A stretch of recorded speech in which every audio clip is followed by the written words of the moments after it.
Hello to all students. Next ctenophora phylum के बारे में स्टडी करेंगे।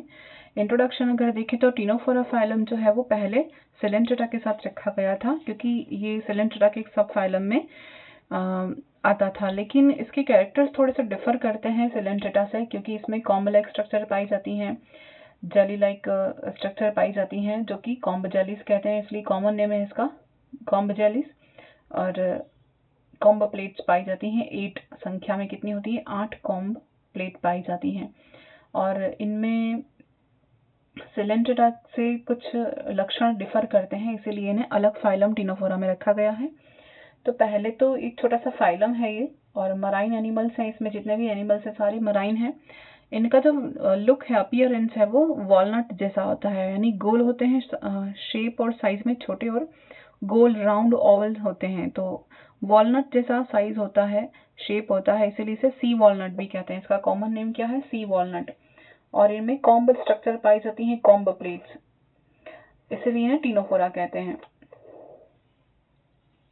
अब हम इसके जनरल कैरेक्टर्स देखें तो सबसे पहले मराइन है और एकल रहते हैं, फ्री लिविंग है, पैलाजिक है। सिलेंट्रेट की तरह ये निवाह नहीं बनाते, ये सिर्फ एक जगह पे नहीं पाए जाते, ये फ्री लिविंग है। फिर नो पॉलीमॉर्फिज्म, इसमें कोई पॉलीमॉर्फिज्म नहीं पाई जाती। और नो अटैच्ड स्टेजेस, यानी कोई एक जगह पर ससाइल रहे, फिक्स रहे, ऐसा कोई स्ट्रक्चर इसमें फीचर नहीं देखा जाता, कोई फेस ऐसी नहीं आती। फिर बॉडी ट्रांसपेरेंट होती है। बॉडी कैसी है? ट्रांसपेरेंट है, यानी कि पारदर्शी होती है इनकी बॉडी। सिमेट्री पाई जाएगी कैसी? बाई रेडियल, जो अभी तक किसी भी फाइलम में नहीं देखी गई है। पूरे 9 फाइलम जो हम पढ़ते हैं उसमें से कोई फाइलम ऐसा नहीं जिसमें बाई रेडियल सिमेट्री हो। सिर्फ एक ऐसा ऑर्गेनिज्म है जिसमें बाई रेडियल सिमेट्री पाई जाती है, अलोंग एन ओबरल एक्सिस, यानी ओरल सतह से अगर इसको देखा जाए तो ये एक ओवल शेप का एनिमल दिखता है।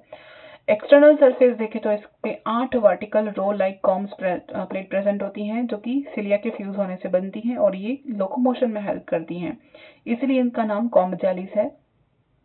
Pair of long solid retractile tentacle present, इनमें टेंटिकल प्रेजेंट होते हैं जो कि जोड़ी में प्रेजेंट होंगे। और cell tissue grade of body organisation है। शारीरिक संगठन कैसा है? सेल टिश्यू ग्रेड का या कोशिका उत्तक प्रकार का शारीरिक संगठन पाया जाता है। बॉडी एसिलोमेट होती है, यानी असममिति होती है, बॉडी में सिलोम नहीं पाई जाती, एसिलोमेट होती है। और ट्रिप्लोब्लास्टिक होंगे, यानी कि 3 लेयर पाई जाएंगी। पहली तो हम एपिडर्मिस का है, इनर गैस्ट्रोडर्मिस का है, और मिडल मिजोग्लिया होती है, जो जेली की फॉर्मेशन से बना होता है। इसमें बहुत सारी सेल्स स्कैटर्ड होती हैं, जैसे अमेबर्ट सेल्स हमने देखा था, वैसे यहाँ पर भी होती हैं। कुछ मसल फाइबर भी होते हैं।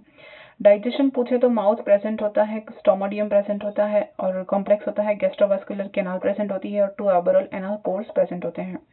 फिर निमेटोसाइट्स एब्सेंट होती है। जैसे सिलेंट्रेटा में निमेटोसाइट्स प्रेजेंट थी, वैसा इसमें नहीं होता है। इसके स्थान पर इनमें क्या होता है? कोलोब्लास्ट सेल्स होती हैं, जो कि स्पेशल एडेसिव सेंसरी सेल्स होती हैं, जो कि टेंटिकल्स के ऊपर पाई जाती हैं। और क्या हेल्प करती हैं? ये फूड कैप्चर में हेल्प करती हैं।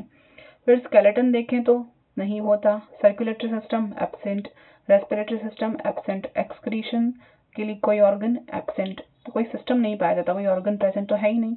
फिर नर्वस सिस्टम डिफ्यूज टाइप का होता है और अदर सतह पर पाया जाता है, जो कि सेंसरी ऑर्गन स्टेटोसिस्ट होती हैं, उनके ऊपर ये जो संवेदी अंग स्टेटोसिस्ट पाए जाते हैं। सभी प्राणी कैसे होंगे? हर्मेफ्रोडाइट होंगे, यानी मोनोशियस होंगे। गोनाड्स डेवलप होते हैं कहाँ पर? डाइजेस्टिव कैनाल के आसपास गोनाड डेवलपमेंट होते हैं, एंडोडर्म से डेवलप होते हैं। और ये कैसे होंगे? ये दोनों साथ में होंगे, यानी हर्मेफ्रोडाइट है, उभयलिंगी है। एक ही एनिमल में दोनों मेल और फीमेल गोनाड्स फॉर्मेशन हो जाएंगे। डेवलपमेंट कैसा होगा? यहाँ पर इनडायरेक्ट डेवलपमेंट होगा, क्योंकि इसमें लार्वा प्रेजेंट है। और लार्वा कौन सा है? सेडिपिड लार्वा, बहुत इंपॉर्टेंट है। सेडिपिड लार्वा प्रेजेंट होता है इसमें। और सेक्सुअल रिप्रोडक्शन नहीं पाया जाता, और अल्टरनेशन ऑफ जनरेशन नहीं पाया जाता। दोनों चीजें जो सिलेंट्रेट की थी इसमें नहीं पाई जाती। इसमें कोई बडिंग नहीं होती है, कोई पॉलीमेडिसी अवस्था इसमें नहीं देखी जाती। फिर रीजनरेशन और पेडोजेनेसिस ये कॉमन होता है, यानी पुनरुद्भवन होगा और पेडोजेनेसिस प्रेजेंट होता है इसमें। नेक्स्ट इसकी क्लासिफिकेशन देखते हैं। क्लासिफिकेशन में 2 ही क्लासेस हैं। एक तो सेडिपिडा, जिसका कैरेक्टर है बॉडी राउंड या ओवल होती है, इसमें टेंटिकल होते हैं, ब्रांच्ड होते हैं, और रिट्रैक्टाइल इनटू पाउचेस में ऊर्ध्वरेखित होते हैं। फिर एग्जांपल पूछे तो प्लूरोब्रिंकिया और हॉर्मिनिफोरा और मर्टेंचिया। फिर ऑर्डर है लोबेटा, लोबेटा में निमोप्सिस है, बोलिनोप्सिस है।